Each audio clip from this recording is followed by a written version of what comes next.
Aleluia. Paz do Senhor, irmãos. Pode sentar, querido. Fica à vontade. Que bom. Nunca vi crianças tão comportadas assim, irmãos. Estou até emocionado. Sejam todos bem-vindos. É um prazer estar aqui com os irmãos. Poder servir a noiva do Cordeiro. Poder ministrar uma palavra. Eu estava dizendo, eu abri mão de pregar para ensinar. Eu prefiro gastar tempo ensinando uma palavra que vai trazer um destino. Não uma palavra que vai te emocionar, que vai te fazer chorar, porque eu passei dessa fase. Amém? Pregação boa não é aquela que te faz chorar. Pregação boa é aquela que faz você mudar de vida. Amém? Pregação boa é aquela que você olha para a pessoa. Eu fui em Cláudio esses tempos atrás, ministrar na Assembleia de Deus, e tinha um rapaz que ficava me olhando. No final do culto, terminou o culto, ele veio em mim e falou assim: "O senhor lembra de mim?" Eu falei: "Não, não lembro." Ele falou assim: "Eu ouvi o senhor pregar há 19 anos atrás, e me contou a mensagem que eu preguei." Eu falei: "Você está de brincadeira?" Ele falou: "Lembro." Aí chamou a esposa, falou: "Essa aqui é minha esposa, eu casei, na época eu era jovem, era um congresso de jovens da Assembleia de Deus do campo de Divinópolis. O pastor Oscar ainda era vivo na época."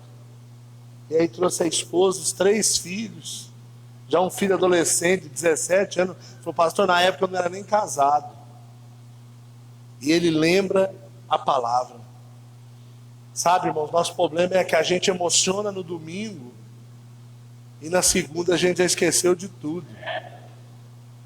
Quantas vezes a gente sai daqui no domingo e fala assim: "Não, porque agora eu vou mudar, eu vou fazer diferente." No outro dia está cometendo os mesmos erros. Então, a ideia nossa é trazer uma palavra que vai ficar gravada no seu coração, trazendo entendimento. Entendimento. E pastor Júnior preocupado, porque muitas famílias não puderam estar aqui hoje. Eu falei: "Pastor Júnior, se tivesse 2 pessoas aqui, não é sobre quantidade, não é nada sobre a gente, é tudo sobre ele." Jesus, ele pregou para uma mulher no tanque de, Jesus pregou lá para uma mulher lá no poço de Jacó. Uma mulher. Jesus, ele pregava para 1, pregava para 10, pregava para 1000. Irmãos, o importante é que se um entender, valeu a pena os 200 quilômetros de viagem. Valeu a pena vir. E hoje a gente vem de carro com ar-condicionado, caminhonetão, 4x4, ar-condicionado. Naquela época os apóstolos viajavam a pé, no meio do deserto, e às vezes não conseguia pregar para ninguém. E mesmo fiquei sabendo que o pastor Marcinho esteve aqui ontem, e com certeza foi uma bênção. E hoje eu estou aqui. E o tema que eu quero falar com os irmãos hoje aqui nessa aula de paternidade, nessa conferência, é sobre uma paternidade urgente. Urgente. Como eu disse, acho que foi até num comentário aí de uma live, que paternidade, irmão, não é sobre uma pessoa ser pai de alguém. Paternidade não é uma pessoa. Paternidade é um manto. Por que eu digo isso? Porque hoje o que nós mais temos são órfãos de pais vivos.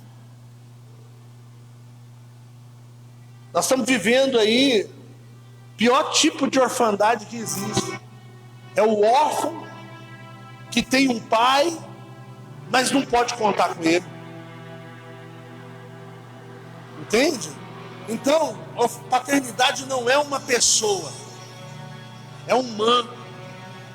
E outra coisa, pessoal, paternidade é um princípio divino, porque um dos atributos de Deus é: Deus é Pai. Eu tenho enfrentado muitas dificuldades nessa questão. Hoje a Manancial, em Campos Altos, ela é uma igreja que respira paternidade. Respira, mas também a gente ensinou e tem ensinado. Mas eu tive casos que eu vou compartilhar com os irmãos aqui, terríveis, de traumas. Eu ministrei sobre paternidade várias semanas na minha igreja. E muitas pessoas começaram a me procurar, marcando gabinete comigo. Pastor, o senhor tem um horário para me receber? O senhor tem um horário? E qual era o assunto? Pastor, eu descobri porque minha vida não vai para frente. O espírito de orfandade tomou conta de mim. Porque aonde a paternidade falha, a orfandade assume. Vocês entenderam, sim ou não? Aonde a paternidade falha, o espírito de orfandade abraça. E quando a pessoa ela é dominada por um espírito de orfandade, ela não consegue fluir em nada que ela pega para fazer. Por quê? Porque é a paternidade que nos dá estrutura. É a paternidade que trabalha em nós. Eu vou falar aqui um pouquinho sobre autoestima, sobre identidade. São atributos, né? São funções da paternidade. Uma pessoa que não tem paternidade, ela não sabe quem ela é. Deixa eu te dizer uma coisa. Você jamais vai poder ser... Você nunca vai conseguir ser pai de ninguém se você não for filho de alguém. O que eu vejo hoje são pessoas querendo exercer paternidade, mas não tem um pai. Agora, como que eu vou dar algo que eu não tenho? Como que eu vou ensinar algo que eu não aprendi? Então, nós vamos tentar aqui hoje responder algumas perguntas dessas. Procurar entender. De repente você vai descobrir aqui nessa conferência hoje por que você não é feliz. Talvez você esteja sendo dominado ou dominada por um espírito de orfandade. E você vai falar: meu Deus, eu descobri isso hoje. Deixa eu te contar o que aconteceu. Eu pregando sobre a orfandade da minha igreja. Lá foi uma moça, 16 anos de idade, num relacionamento com um homem de 50 anos casado. Ela foi visitar a igreja, alguém levou ela e eu pregando sobre paternidade. Na próxima oportunidade que eu vier aqui para falar sobre isso, eu vou falar sobre, talvez eu fale sobre as consequências da orfandade. E eu falando sobre a questão da orfandade, que uma moça, adolescente, quando ela não tem uma paternidade em casa, ela vai procurar essa paternidade fora. E muitas das vezes ela se envolve em relacionamentos errados, porque ela na realidade ela não está querendo um homem, ela está querendo um pai. Na hora que eu falei isso, essa moça deu um grito. Ela deu um grito. Marcamos, no outro dia ela foi na minha casa. Aí ela foi me contar a história. Ela falou: pastor, na hora que o senhor estava pregando, eu entendi o dia exato em que o espírito de orfandade entrou na minha vida. Eu falei: então me conta. Ela falou: olha, meu pai e minha mãe é divorciados. E eu moro com a minha mãe. Nas minhas férias, eu fui passar as férias com o meu pai. Eu amo meu pai, pastor. E o meu pai casou com uma outra mulher. E aí, pastor, eles têm um bebezinho. E nós fomos fazer uma viagem. Eu, meu pai, a mulher dele e meu irmãozinho, bebezinho. Na metade da viagem, o meu irmãozinho começou a chorar. Ele estava na cadeirinha, no banco de trás, começou a chorar. A mulher do meu pai falou assim: para o carro, que eu vou passar para o banco de trás, porque ele quer mamar. Meu pai parou o carro, pastor. Meu pai parou o carro e ela passou para o banco de trás. Quando eu vi o banco da frente vazio, eu pensei: eu vou na frente com meu pai, é meu pai, que mal que tem? E ela saiu do carro e sentou. Quando ela sentou no banco da frente, diz ela que a mulher do pai ficou descontrolada, começou a gritar, dar murro no banco e dizendo: sai daí, esse lugar é meu, você não vai tomar meu lugar. E ela começou a chorar, desceu do carro, passou para o banco de trás e foi ela no banco de trás e o banco da frente vazio. E ela falou: pastor, na hora que você estava pregando ontem, nesse dia Deus me trouxe a memória, e foi aí que esse demônio entrou na minha vida, porque naquele dia tudo que eu queria era que o meu pai virasse para ela e dissesse: é minha filha, é minha filha, e ela tem mais direito de andar nesse banco do que você. Pastor, a omissão do meu pai fez eu me tornar uma órfã de pai vivo. Olha que coisa. Tem uma outra, eu vou compartilhando algumas experiências para vocês entenderem. Mas o senhor não vai pregar? Não, já estou pregando. Mas o senhor não leu Bíblia? Agora mesmo nós vamos ler. Já teve muita leitura de Bíblia, nós vamos ler. Pode ficar tranquilo. Porque tem gente que acha que a gente não lê a Bíblia, não é pregação, né? Mas estou pregando. Tem uma outra da nossa igreja também. Essa é da nossa igreja. Eu pregando. Ela é formada em Direito. Ela já tentou 11 vezes passar na prova da OAB e não consegue. Disse que tem alguma coisa que travava ela. E ela estava num relacionamento abusivo com um rapaz há 12 anos. Também não casava, não resolvia nada, uma vida, um inferno. E diz ela, me chamou, falou: pastor, vamos marcamos um horário. Ela falou: pastor, eu descobri no dia que o espírito de orfandade entrou na minha vida. Falei: como que foi? Ela falou: foi no começo do meu relacionamento. Esse rapaz com quem eu me relacionei durante 12 anos, ele sempre foi infiel, ele sempre me traiu com várias mulheres. Por isso eu nunca tive confiança de casar com ele. Só que a primeira vez que ele me traiu, o meu pai descobriu. E o meu pai me chamou e disse para mim assim: filha, pode escolher o carro que você quiser. Eu vou te levar numa concessionária lá em Uberaba, e você pode escolher o carro que você quiser.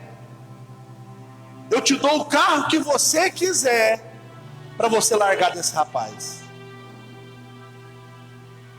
Ela falou: pastor, nesse dia o espírito de orfandade entrou em mim, porque eu não queria carro, eu queria que o meu pai fosse lá e dissesse para ele: ela tem pai.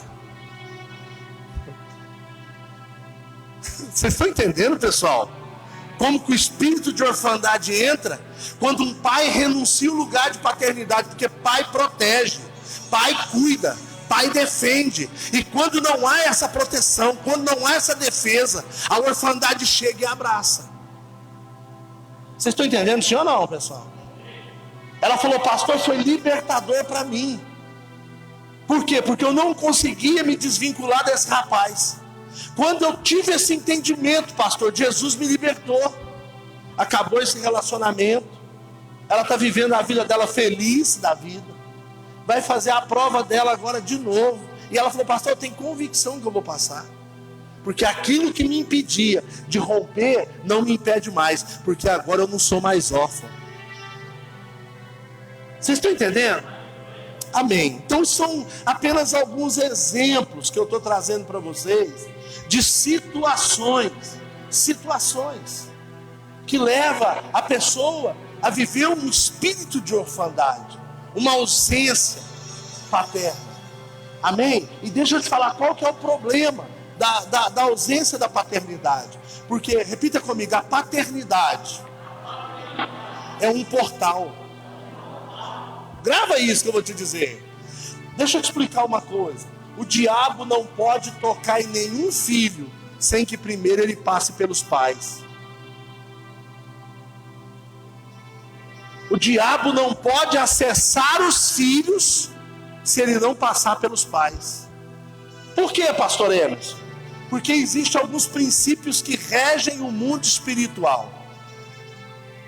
E um dos princípios que rege o mundo espiritual é um princípio chamado princípio da autoridade.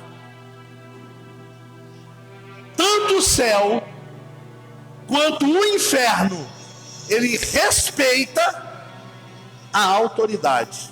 Vou te dar um exemplo. A palavra do Senhor diz em 1 Pedro, Pedro diz assim, olha, que quando Moisés morreu, Deus escondeu o corpo de Moisés.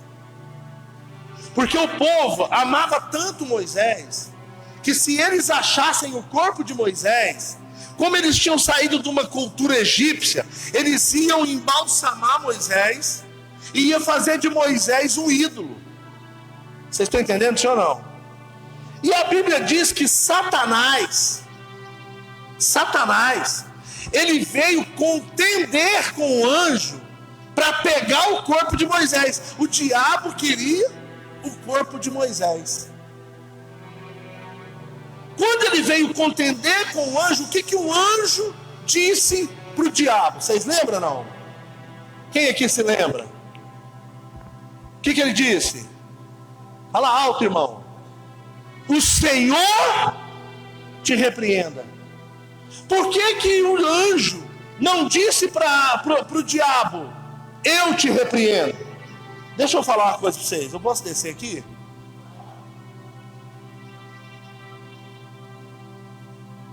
O anjo é mais espiritual do que você?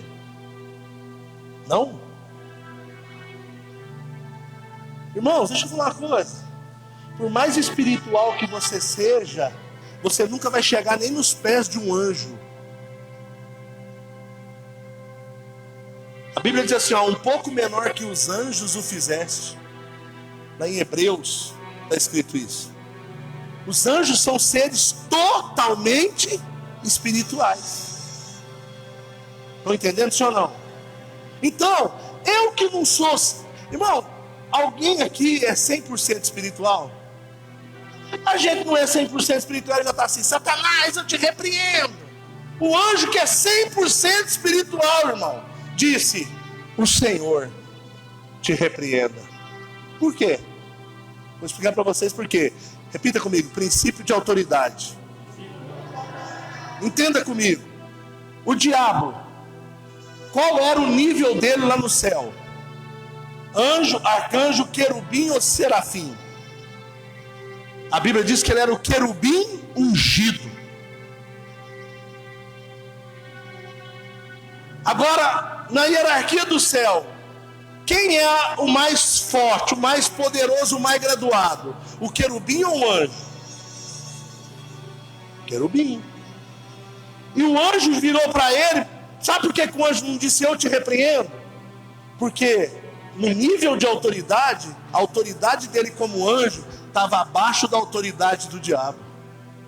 Então, para parar o diabo, ele teve que chamar uma autoridade maior. O Senhor te repreenda. Quantos entenderam o que eu expliquei aqui? Paternidade está ligada diretamente ao princípio de autoridade.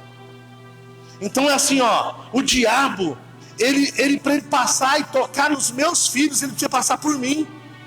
Então, se eu não estiver vivendo uma vida na presença de Deus, se eu não estiver vivendo uma vida de oração, se eu não estiver vivendo uma vida de comunhão com Deus, toda vez que o diabo quiser acessar os meus filhos, ele vai passar com facilidade. A falta de paternidade dá acesso aos demônios para atingir nossa família. Por isso, nós precisamos viver e entender o princípio da paternidade. Amém? Então, abram as suas Bíblias em 2 Reis, capítulo 13. Vou ler apenas um versículo e a gente vai falando aqui, amém? 2 Reis, capítulo 13, versículo 14. Amém? 2 Reis, capítulo 13, versículo 14.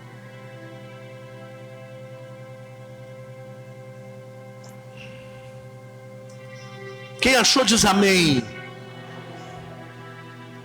E Eliseu estava doente da enfermidade de que morreu.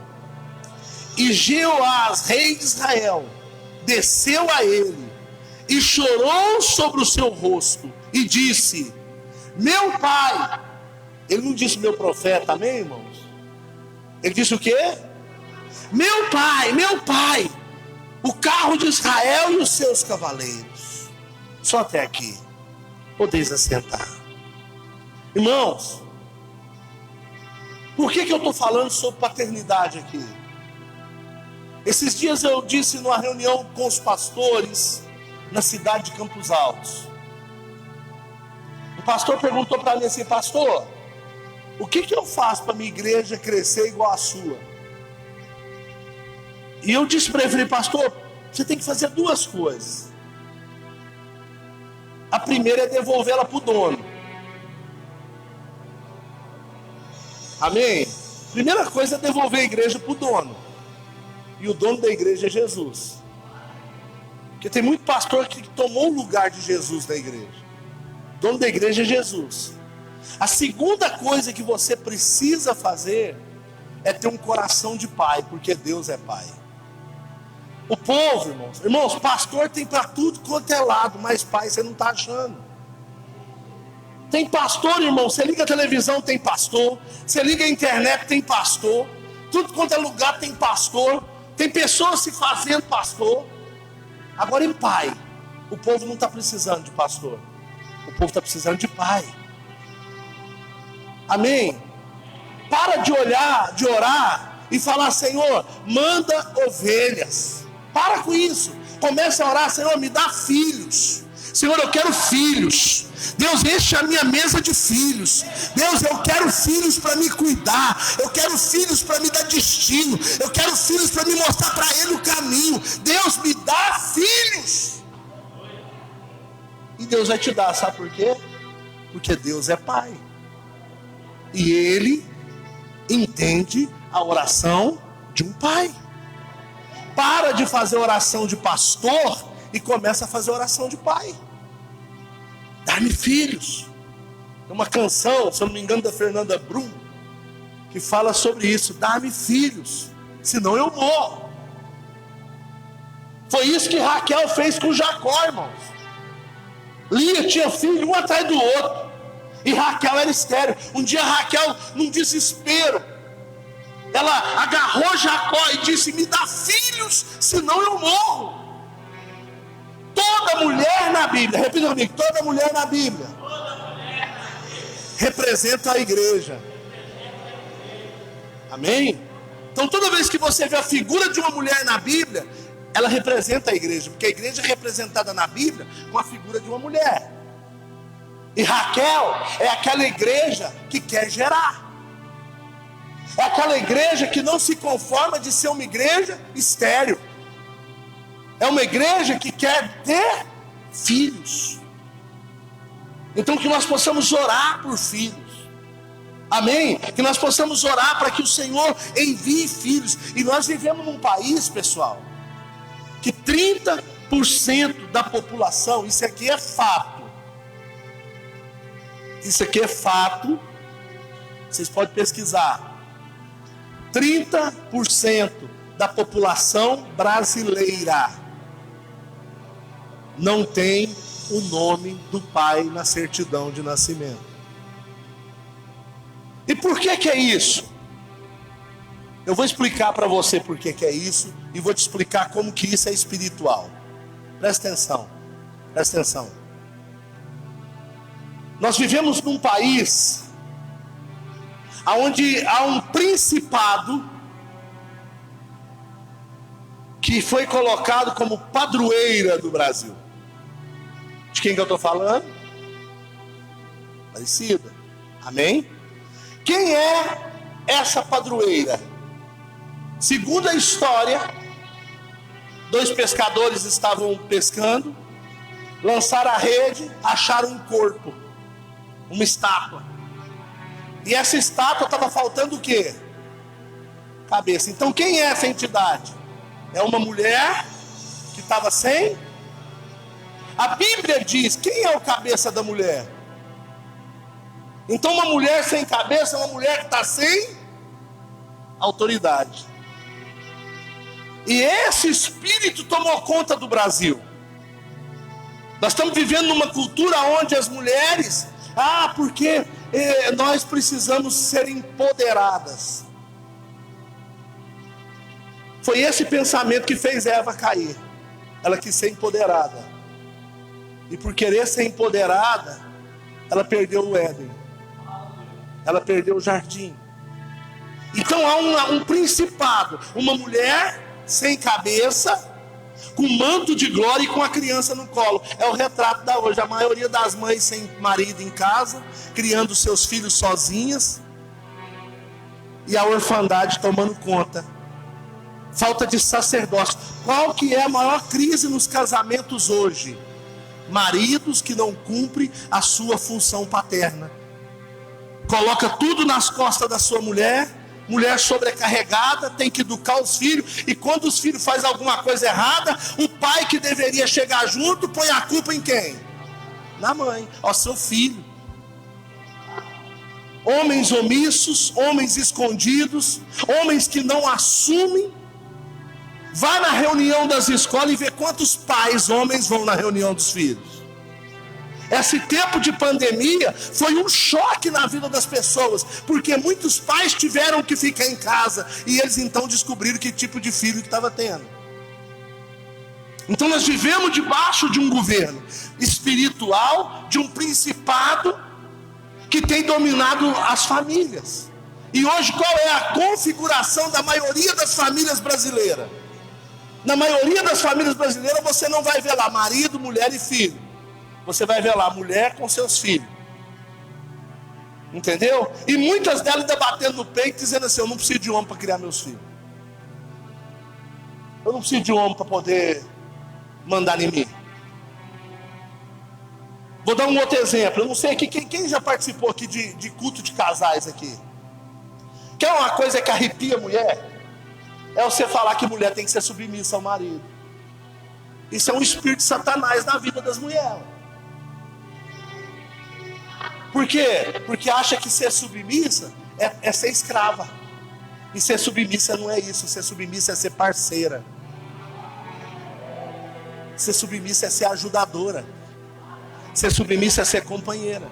Só que essa entidade, esse espírito maligno, colocou na mente das mulheres: não, ninguém me manda. Meu pai nunca me mandou.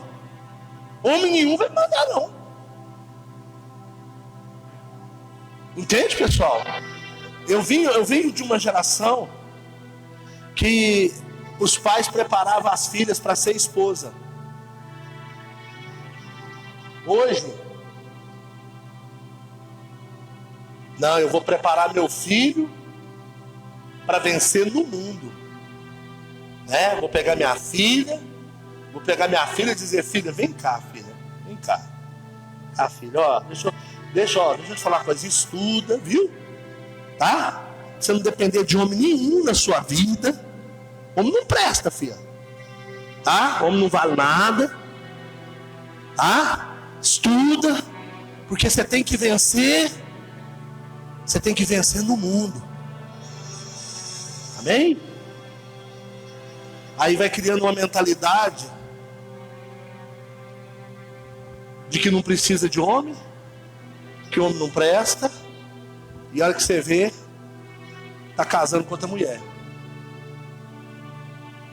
Sendo que na minha geração, a gente não criava filho para vencer no mundo. A gente criava os filhos para vencer o mundo. Você vai vencer o mundo. Você vai ser uma esposa decente. Eu vou te ensinar como que cuida de uma casa. Eu vou te ensinar como que faz. Irmãos, tem moça hoje de 15 anos dizendo que vai mudar o mundo. Porque eu vou arrumar o mundo. Não arruma nem o quarto quando acorda. Não arruma nem a cama quando acorda, dizendo que vai mudar o mundo. Você quer mudar alguma coisa? Começa mudando seu comportamento na sua casa. Entendeu? Começa a mudança dentro da sua casa. Entende? Essa falta de... Nós vivemos num país que está desse jeito. Amém, pessoal? Então, a maioria dos cristãos não sabe dizer quem é seu pai espiritual. Ué, pastor, não sei. Quem é a sua paternidade?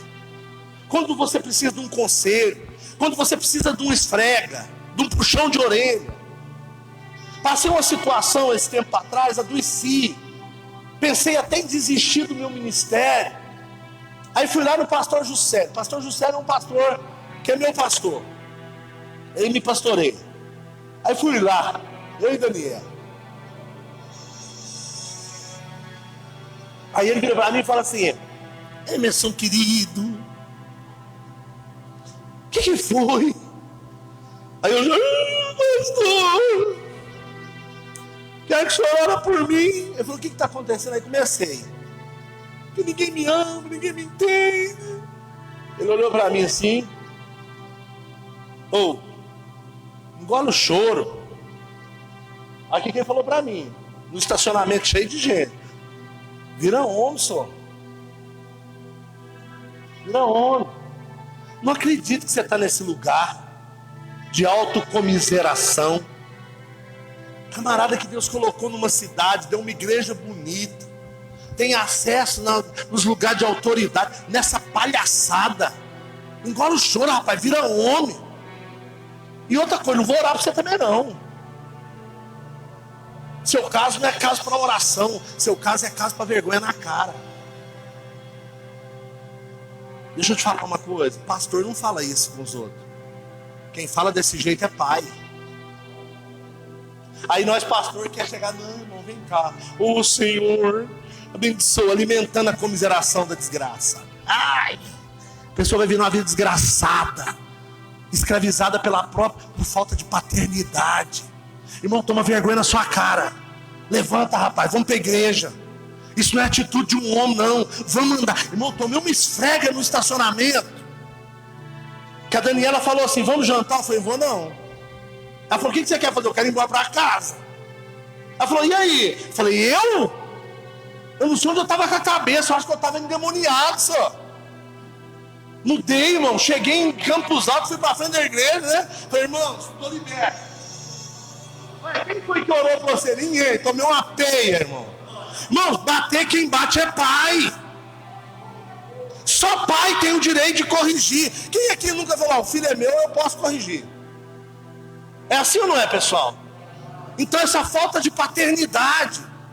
Irmãos, eu tomei. Então você pergunta para os cristãos hoje, para os crentes hoje: quem é seu pai espiritual? Não sei. Eu não estou perguntando quem é seu pastor. Estou perguntando quem é seu pai. Porque o meu, eu ligo para ele 3 horas da manhã. Entendeu? Eu tiro conselho. Quem é seu pai? Irmão, se nós não restaurar, pastor Júnior, continua fazendo isso, cara. Continua ministrando sobre paternidade. Sabe por quê? Porque enquanto eu não tiver um entendimento terreno de paternidade, eu não vou ter um entendimento do céu.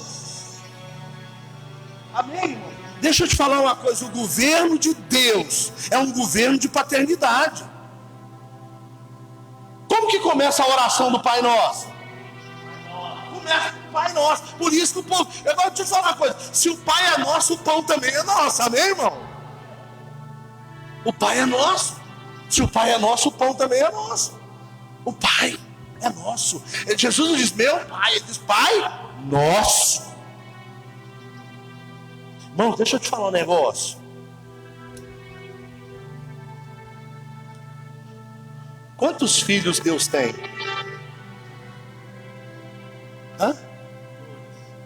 Todos. Porque todos aqueles que creram, Deus deu-lhes o poder de serem feitos filhos de Deus. Então quem creu em Jesus não é órfão mais. Agora olha que coisa maravilhosa. Quando Jesus veio na terra, ele veio como unigênito. Era ou não era, pessoal? Quando Jesus veio para a terra, ele veio... Quando Jesus nasceu, quantos filhos Deus tinha? Isso, irmão, 10 para você. Quando Jesus nasceu, quantos filhos Deus tinha? Agora, quando Jesus disse: vinde a mim todos vós que estáis cansados e sobrecarregados, e eu vos aliviarei. E quando aquelas pessoas vieram e eram batizadas, quando Jesus morreu, quantos filhos Deus tinha? Todos. Sabe por quê? Porque Jesus nasceu, repita comigo, Jesus nasceu como unigênito, mas quando ele morreu, morreu como primogênito. E sabe o que é o primogênito? É o primeiro de todos os irmãos. Jesus abriu mão de ser único para ser o primeiro. Jesus é nosso irmão mais velho. E aí, já viu aqueles meninos que arrumam confusão e não dá conta do BO? E aí ele vira para os caras e fala assim: peraí, vou chamar meu irmão. Irmãos, é muito bom não ser órfão. A gente pode chamar nosso irmão, pode chamar nosso pai. Amém? Você não é órfão. Você tem um irmão mais velho, ele é Jesus. Você tem um pai que está sentado no alto e sublime trono. A Bíblia diz que a glória desse pai enche toda a terra, todo o céu. A terra está cheia da sua glória. Esse é seu pai. E esse seu pai, ele não dorme, ele não cochila, ele não tira férias, ele não descansa. Os olhos dele estão sobre você.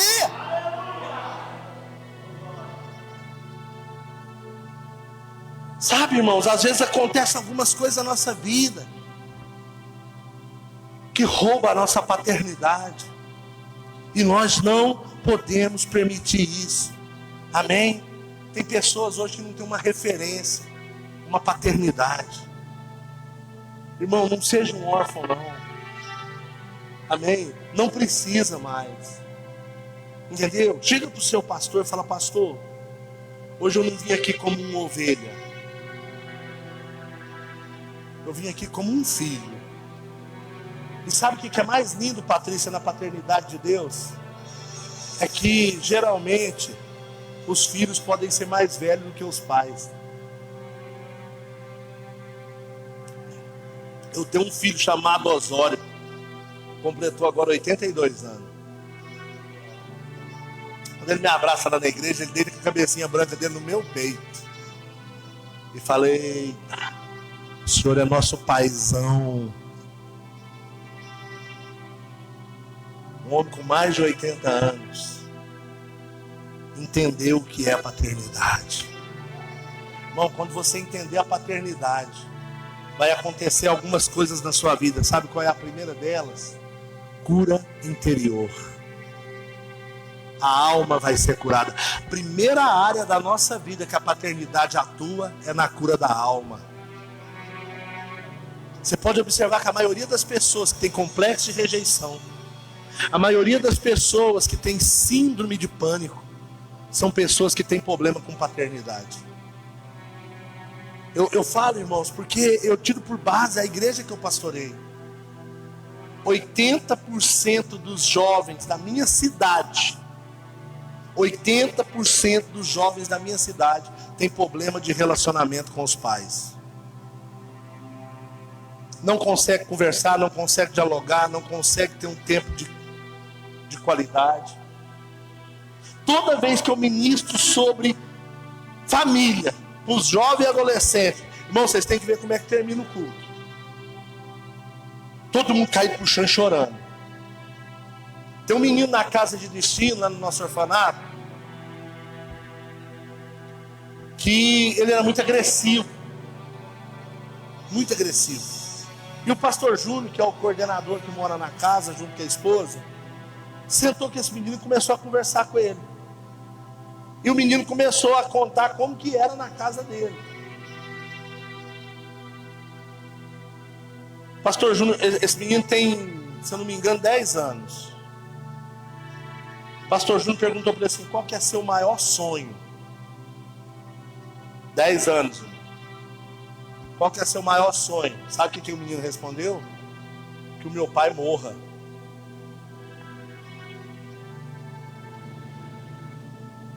10 anos. Tá lá. Júnior começou a ministrar na vida dele.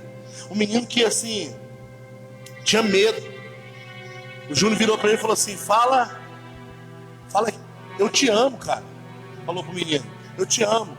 Fala que me ama. Ele falou: você tá doido? Isso é coisa de viado. Por quê? Porque a truculência em casa, você não pode chorar, você não pode ser assim, você não pode ser assado. O Júnior começou a ministrar. Sabe quantas horas o Júnior, a pastora Kátia, ficou com esse menino no gabinete? 6 horas. Por isso que eu falo, irmãos, isso não é gabinete pastoral, é de pai. O pai tem que gastar tempo com o seu filho. Sabe como que terminou a ministração, pastor Júnior? O menino começou a chorar, o pastor Júnior começou a ministrar. Esse menino deitou no chão, e foi se encolhendo, até que ficou na posição fetal. E na hora o Júnior entendeu, ele foi rejeitado no ventre. A orfandade dele começou quando a mãe dele descobriu que estava grávida. E falou: eu não queria ter filho.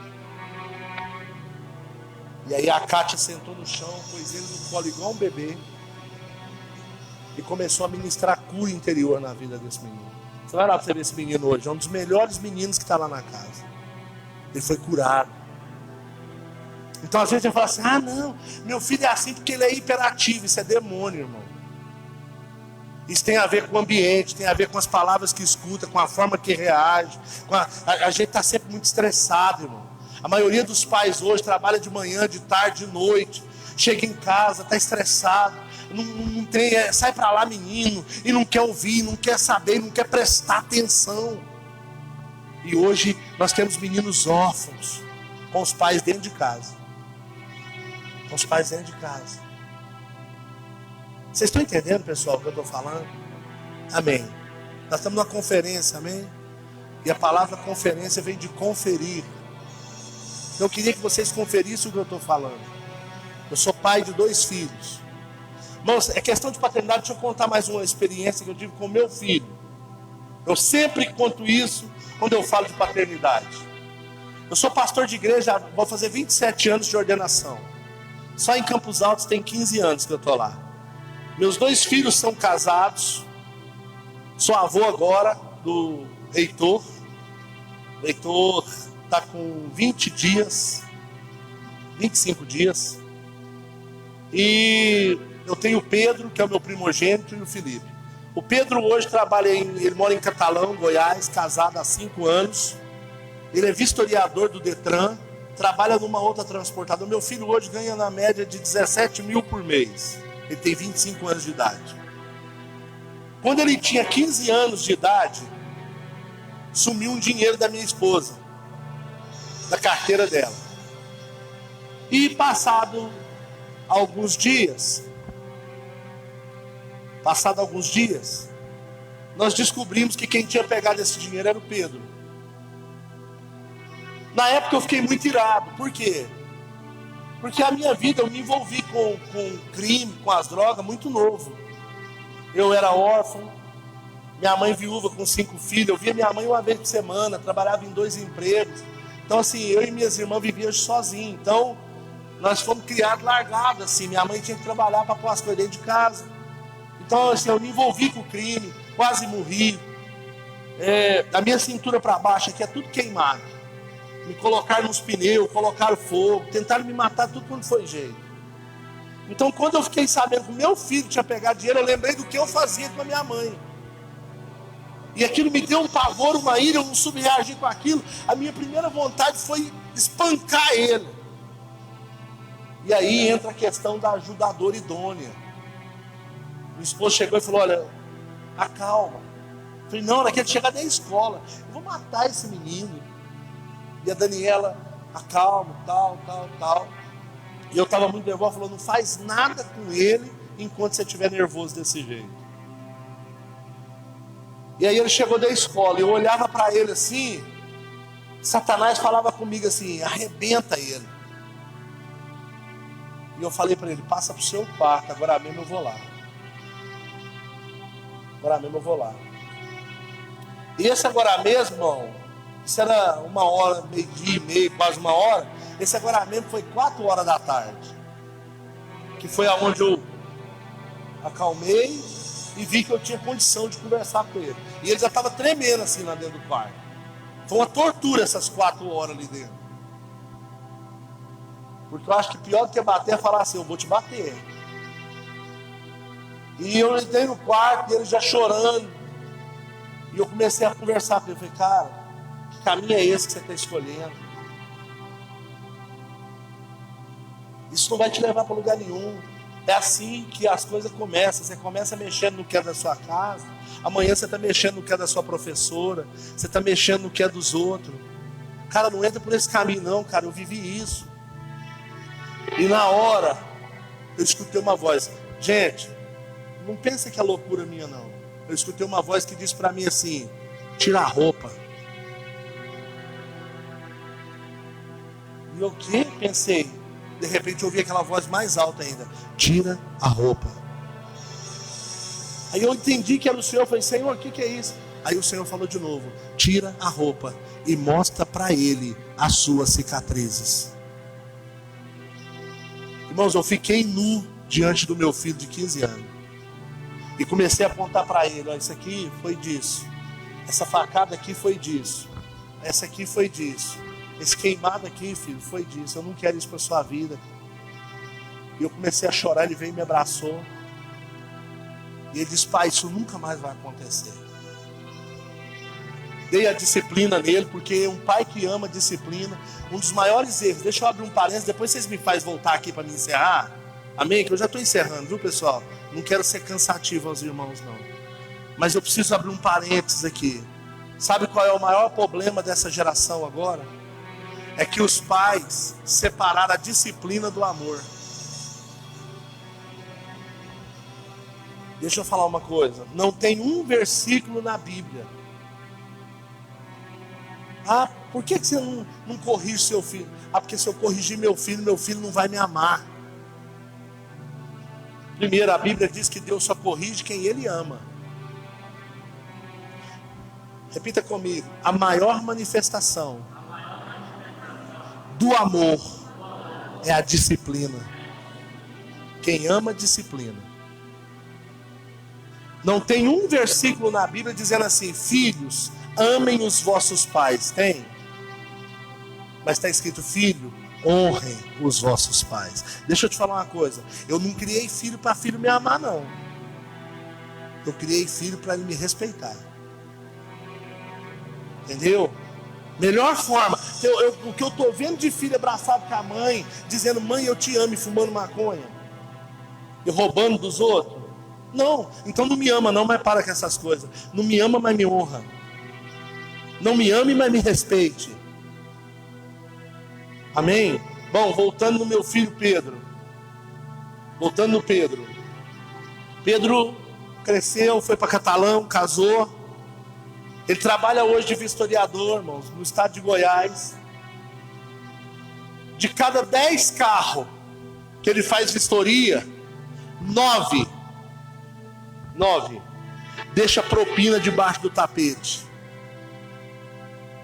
Se o Pedro pegasse as propinas que eles deixam lá, meu filho ganharia na faixa de R$3.000 por dia. Quando ele vai tirar o tapete do carro para ver o número do chassi, para fazer a vistoria ali, e ele vê o pacote lá, às vezes 200, 300, ele afasta, chama um outro funcionário, ele é chefe lá, chama outro funcionário, chama o dono do carro, tira a foto do dinheiro e fala, esse dinheiro aqui é seu, pega aqui. Meu filho gerencia uma empresa de transporte hoje na cidade, irmão. É difícil um dia que no carro dele, dentro do porta-luva do carro do meu filho, não tem R$300.000. O patrão deixa tudo na mão dele. Meu carro precisou fazer... Eu comprei um carro um tempo atrás, e lá no estado de Goiás, carro com 15 anos de idade não paga mais imposto. Então o que eu falei? Vou transferir meu carro lá para Goiás. Aí meu carro precisou passar onde? E quem é o chefe da vistoria? Pergunta se ele passou meu carro. Falei, cara, ele falou, pai, foi o que o senhor me ensinou. Troca isso e volta aqui. disciplina, paternidade. Se eu não faço aquilo com meu filho, a orfandade tinha tomado conta. E hoje, ao invés dele ser o gerente de uma empresa, talvez ele seria o chefe de uma boca de fumo. Vocês estão entendendo a importância da paternidade, pessoal? Porque a paternidade, ela é responsável de dar para você uma identidade. Hoje nós vemos uma geração de jovens inseguros. Você vai ver isso, sabe aonde você vê isso? Pega um dia que tiver banca aqui de tirar carteira, vai lá e dá uma olhada nos jovens que vão tirar carteira. Dá uma olhada para você ver a situação deles. Medo, ansiedade, insegurança. Por quê? Falta de paternidade. Eu lembro que o Felipe, quando foi tirar carteira, meu caçula, ele foi tirar carteira. No dia que foi o exame de rua, eu fui com ele. E eu fui dizendo para ele, cara, você dirige demais. Uma coisa para você, louco é esse rapaz se ele não te passar. Rapaz, a sociedade vai perder o melhor motorista dessa cidade. Ele passou tudo de primeira. O cara chegou para ele, eu lembro direitinho. Você tá nervoso? Ele falou, por quê? Pra que eu vou ficar nervoso? Só que esse filho meu, Felipe, com 11 anos, teve uma prova na escola. Na época chamava provão, 100 questões. Ele acertou só 12. Chegou em casa num choro, com a prova na mão. Era um livrinho assim, 10 páginas. Chorando. Falei, o que é isso? Eu sou burro. Eu não presto pra nada. Falei, o que é isso, cara? Olha aqui, ó. Eu não entendo nada, eu não aprendo nada, errei tudo. Eu falei, senta aqui, cara. Comecei a rir. E por que você está rindo? Eu falei, rapaz, você é o cara mais inteligente do mundo, cara. Isso aqui, sabe por que a professora colocou errado aqui? Porque ela não entendeu o seu ponto de vista, cara. É que você é muito inteligente, vai mais devagar. Procura prestar mais atenção no que ela está falando, para ela entender o que você está falando. É que essa resposta que ela ainda não entendeu, por isso que ela colocou errado. Ele é mesmo? Eu falei, ué. Falei, ó, daqui 6 meses tem outra. Faz o que eu estou te falando. Na outra tirou 94. Esse meu filho Pedro, eu gosto de contar essas coisas porque é minha vida. Sabe por quê, irmãos? Um diploma me credencia para ser pregador. Mas só minha família me estabelece. Entende? A minha vida me estabelece. Me acompanha, segue lá. Está lá na rede social para quem quiser ver. Minha casa serve no altar. Nós somos uma família de sacerdotes. Nós somos uma família apostólica. Entende? Pedro, esse mesmo que eu disse, com 15 anos pegou o dinheiro. Um dia eu estou saindo de casa, irmãos, ele fazendo dever. Eu estou falando de pontos de paternidade. Coisa que talvez você passa por cima e acha que é bobagem. Só que aquilo que você vê seu filho fazer e fala que é bobagem, amanhã vai te dar dor de cabeça. Eu estava passando, o Pedro falou para mim assim, pai, me ajuda a responder essas questões aqui. Eu falei, Pedro, eu vou ali, a hora que eu voltar eu te ajudo. A hora que eu virei as costas, o Pedro murmurou assim, ó. Se fosse para qualquer irmão da igreja, ele ajudava agora. Parei na porta aqui, Júnior. Eu já te contei isso, Júnior? Já, né? Parei aqui, ó. Fui voltando. Viu quando você rebobina uma fita? Puxei a cadeira. Falei, filho, senta aí. Que eu vou te ensinar. A minha esposa estava no 2º andar. Ela estava ouvindo. Ele falou, não, pai, pode ir. Eu falei, não, filho, deixa eu te falar uma coisa. Você é melhor para mim do que 10 igrejas. Você é muito mais importante para mim do que 10 igrejas. Sentei com ele, ele fez a tarefa, depois eu saí. Quando eu voltei, a minha esposa me chamou e disse assim, ó, hoje você salvou nosso filho. Porque uma das coisas, a primeira coisa que o nosso filho ia fazer quando ele ficasse maior de idade, era deixar de ir para a igreja. Porque na cabeça dele já estava plantada a semente. A igreja está roubando meu pai de mim.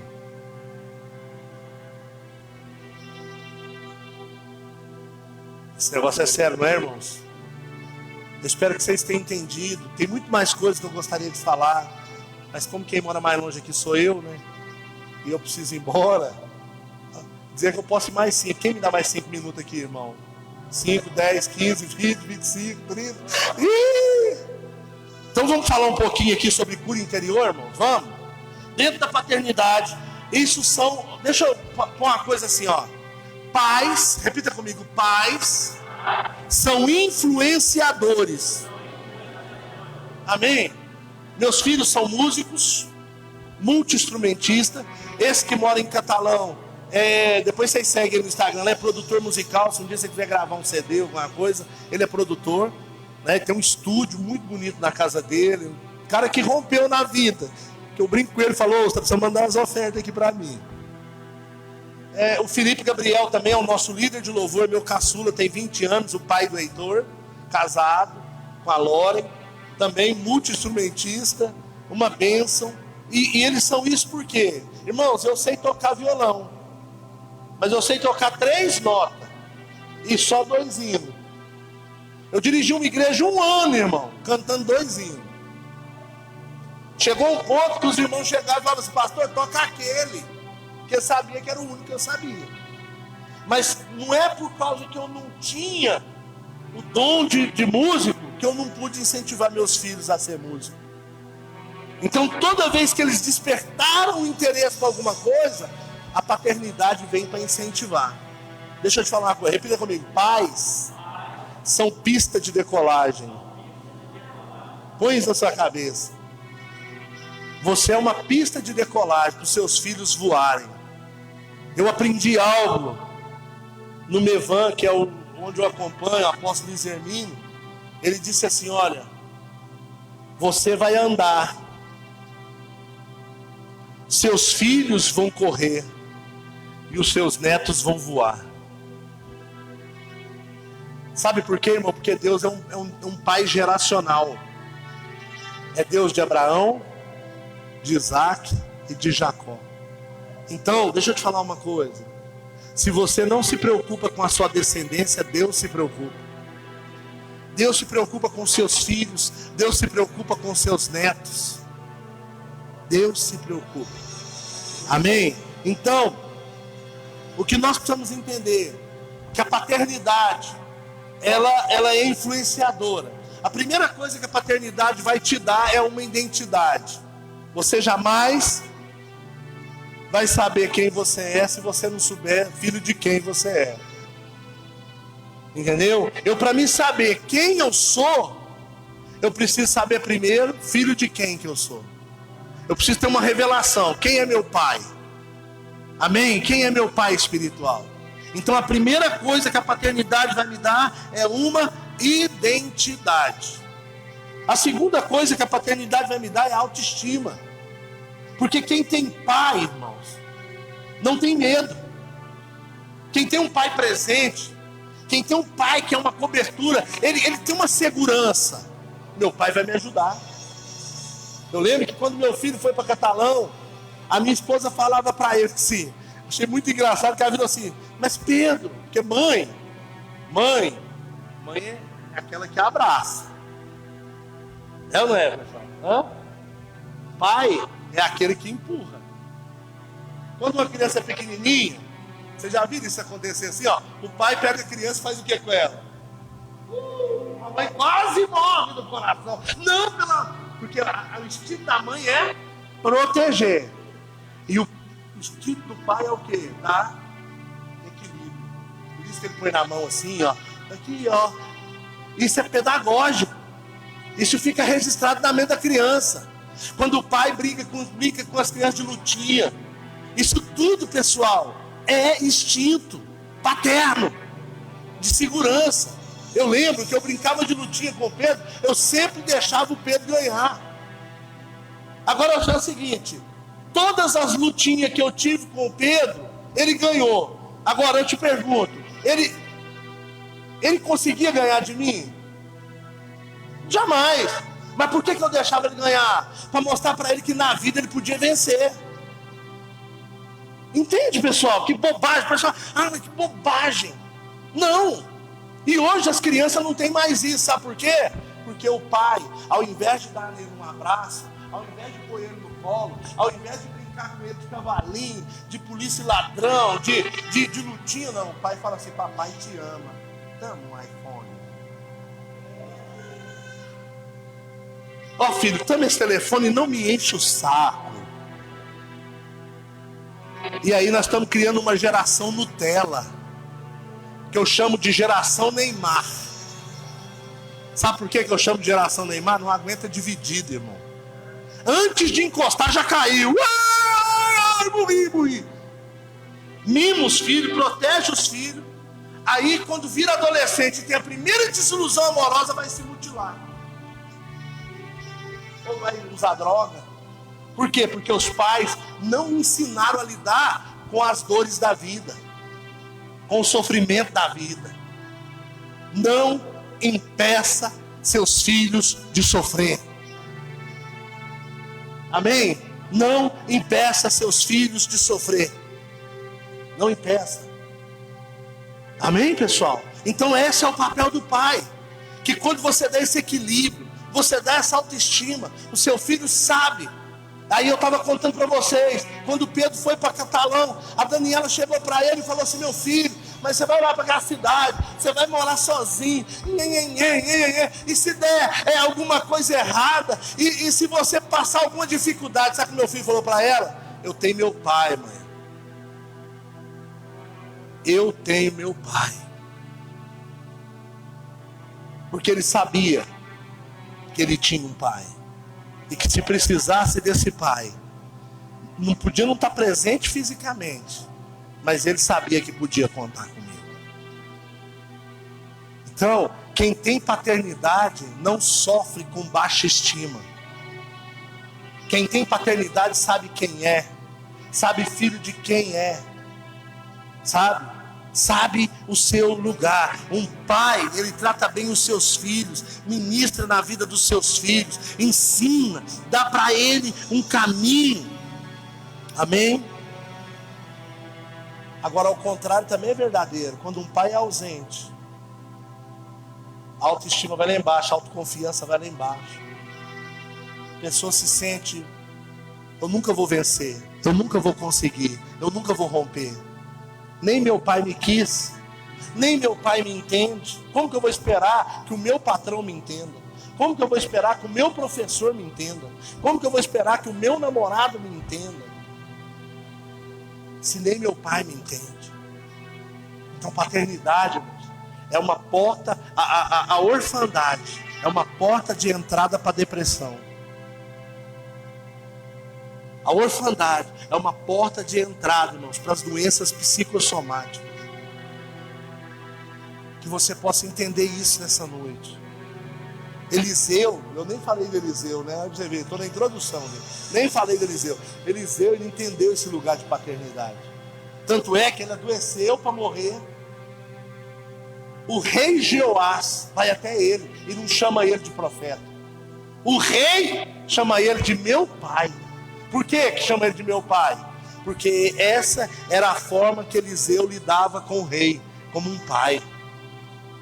Então, para muitos, quem estava doente para morrer era um profeta. Mas para Joás, quem estava para morrer era o pai espiritual. Eliseu soube viver esse lugar de paternidade.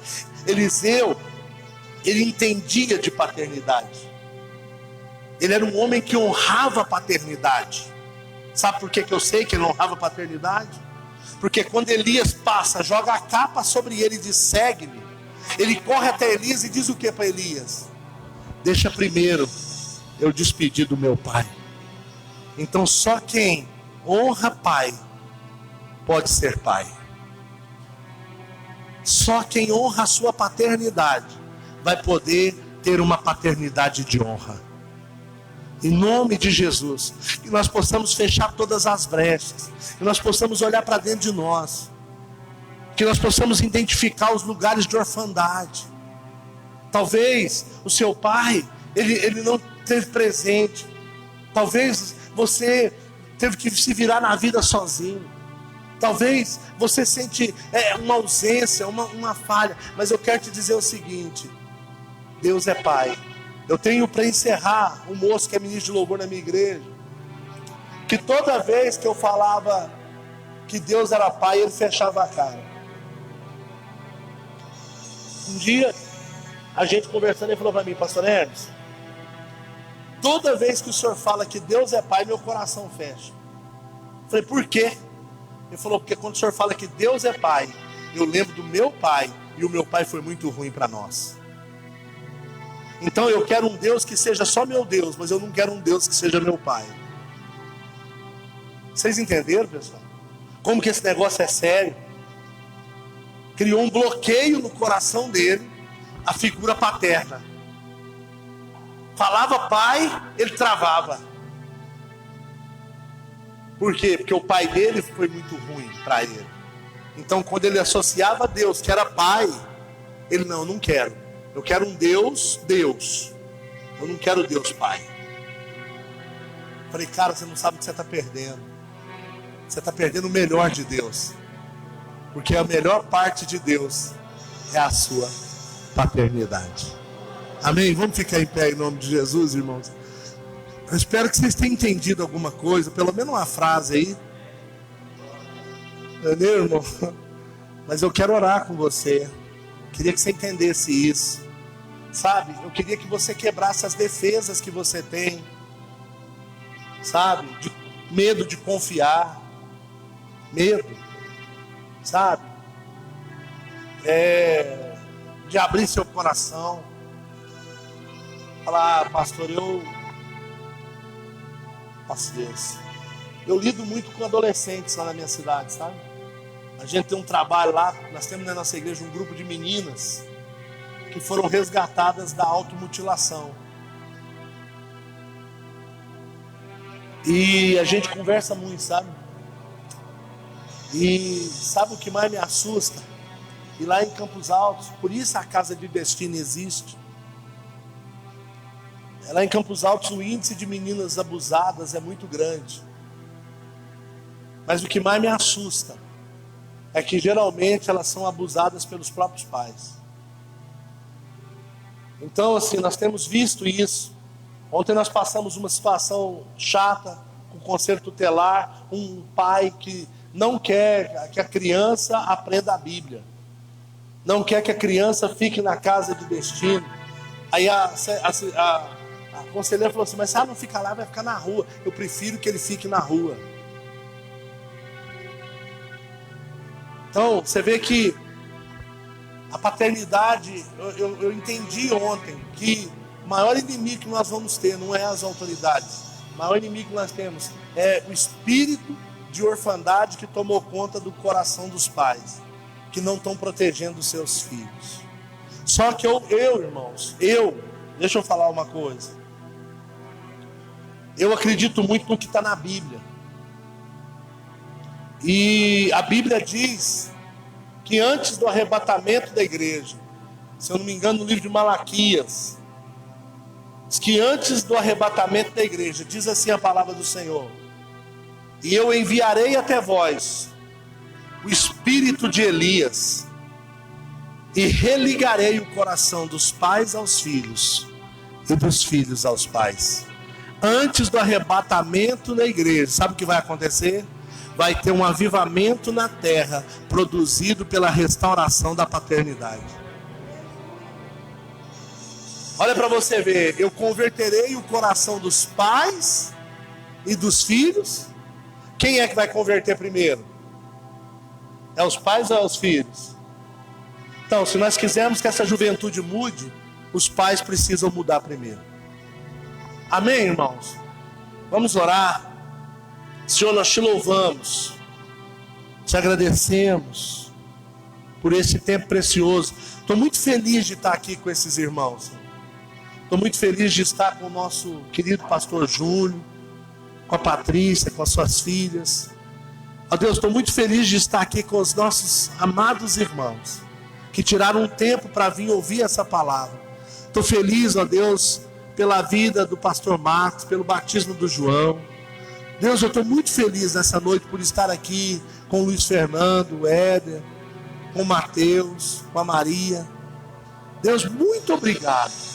Agora, Senhor, que o Espírito Santo do Senhor possa vir com o manto da paternidade, Senhor. E assim como quem estende um lençol, esse manto seja estendido sobre essa igreja. Ó Deus, e que todos que congregam aqui sejam promovidos e estejam debaixo dessa paternidade. Ó Deus, que eles não se sintam mais órfãos. Ó Deus, que eles saibam que eles são filhos preciosos, que eles são filhos amados. Ó Deus, que eles saibam que eles são filhos, ó Deus, eleitos do Senhor, escolhidos do Senhor. Pai, em nome de Jesus, que toda orfandade seja removida, que toda orfandade, Senhor, seja destruída, Pai. E que haja, Senhor, um coração de filho agora se manifestando. E que o Pai, o Senhor, nosso Pai, possa nos abraçar, possa nos cuidar, possa nos proteger, possa nos ajudar a vencer as nossas batalhas. Senhor, não permita que nenhuma palavra dessa que foi pregada venha cair por terra. Mas, ó Deus, que haja um entendimento no coração dos teus filhos. E que eles possam fluir no teu amor. Que eles possam fluir na tua graça. E que eles possam romper na unção do Espírito Santo. Eu abençoo essa igreja. Eu abençoo a paternidade dessa igreja.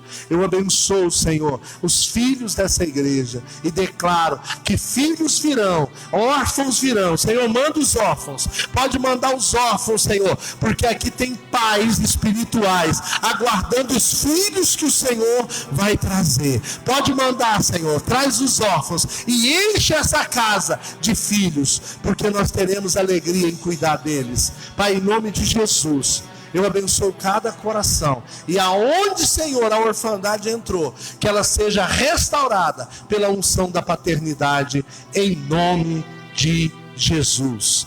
Amém, irmãos? Que Deus abençoe vocês. Eu agradeço a oportunidade e espero voltar em breve, em nome de Jesus. Amém? Que Deus abençoe.